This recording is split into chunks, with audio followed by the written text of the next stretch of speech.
Cinema చూడాలనుకుంటే సగటు fan కాదు, సగటు ప్రేక్షకుడికి.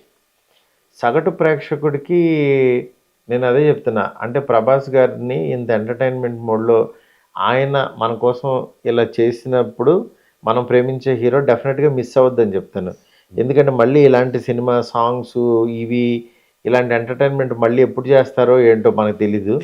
ఈ ఈ ఈ- ఈ టైంలో ఆయన చేసినప్పుడు అది ప్రీషియస్గా ఎంజాయ్ చేద్దామని చెప్తాను. కన్సూప్ మేరలు ఇప్పుడు తను కమిట్ అయిన సినిమాలు చూసుకుంటే ఇలాంటి క్యారెక్టర్ ఉండదు కాబట్టి ఖచ్చితంగా ఇది మిస్ అయ్యిద్దని అంటాను నేను. ప్రభాస్ గురించి చెప్పాలంటే ఒక్క లైన్లో ఏం చెప్తారు? ఈ డెడికేటెడ్ హానెస్ట్ అంతే. Raja Saab Raja Saab single word. Single word అంటే it's a made for Prabhas అంతే.